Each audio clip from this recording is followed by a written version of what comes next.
Bismillahirrahmanirrahim. Assalamualaikum warahmatullahi wabarakatuh. Saya akan menjelaskan apa dan bagaimana sejarah trend science. Pertama, apa itu trend science? Untuk menjawab ini, saya akan coba dua pendekatan.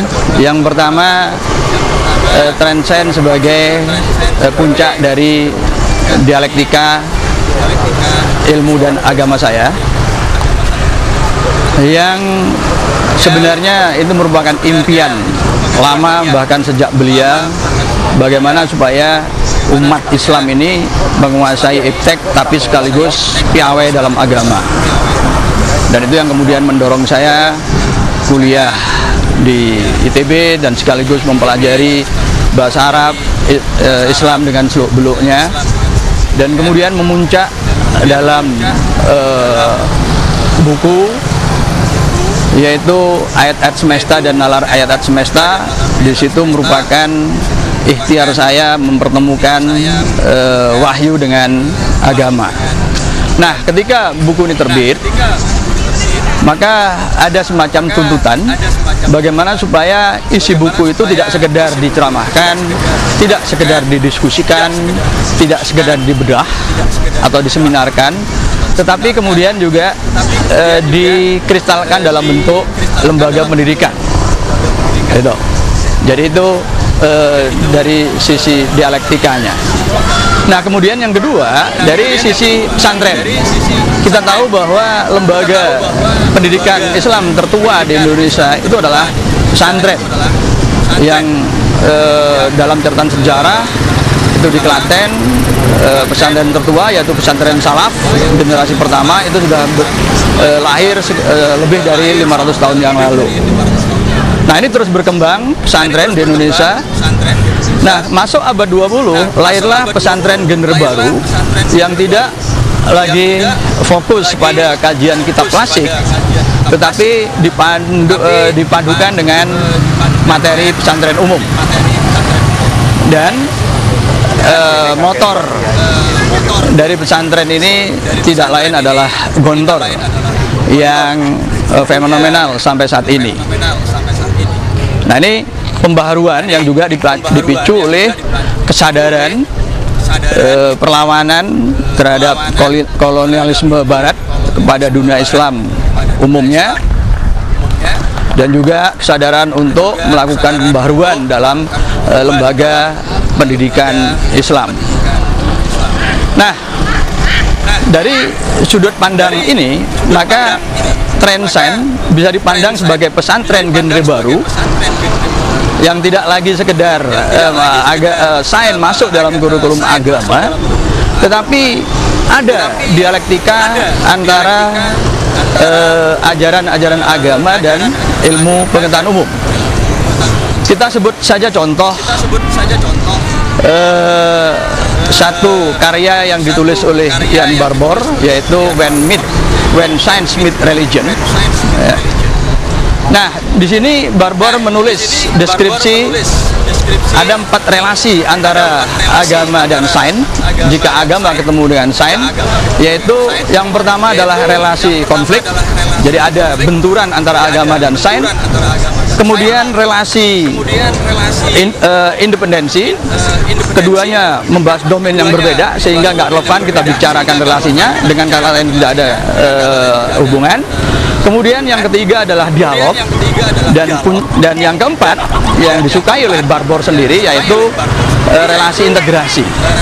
Dan ini yang kemudian menjadi wacana dan gerakan di win-win di Indonesia. Nah, saya melihat selain 4 relasi ini sebenarnya Al-Quran dengan keasliannya dan dijamin keasliannya dengan teks-teksnya itu, ini sebenarnya bisa dijadikan sebagai sumber gagasan untuk konstruksi teori-teori tentang alam. Nah, hal yang seperti ini, jadi misalkan di dalam surah An-Naml ayat 18 yang sudah cukup sering saya ulang, idza ata'ala wadin namlik qalat namlatun ya ayuhan namlut hulu masakinakum la yahtimannakum Sulaiman wa junuduhu wa hum la yash'urun. Nah, ayat ini kalau kita analisa itu bisa kita gunakan untuk membangun teori, ya, dalam hal ini bahwa semut itu dipimpin oleh komunitas, oleh ratu, ya, dan semut itu mempunyai keistimewaan sehingga kemudian itu diabadikan menjadi nama surat dan narasi perjalanan Nabi Sulaiman. Nah, dalam konteks ini kita tidak dalam ikhtiar menafsirkan, tetapi justru melakukan riset berbasis dari ayat ini. Nah, inilah yang mau kita bangun, kultur ini, tradisi ini, kebiasaan ini yang mau kita bangun dengan pesantren sains, yaitu Trensen. Nah, berdirilah Trensen.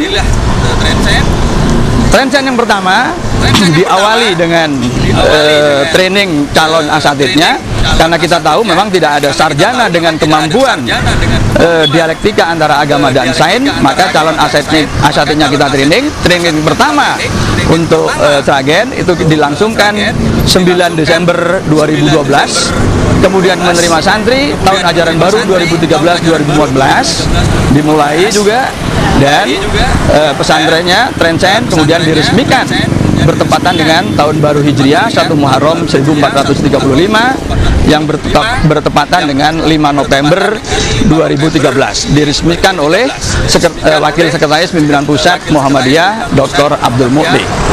Nah, 12 Januari 2014 TOT pertama, training pertama untuk calon asatid Trensen Jombang itu 12 Januari 2014 itu dilakukan, dan santri baru diterima dan dilangsungkan pada tahun ajaran baru 2014-2015, dan pesantrennya dilangsungkan di lokasi baru di Jombok Ngoro dan diresmikan oleh Menteri Agama pada tanggal 23 Agustus 2014.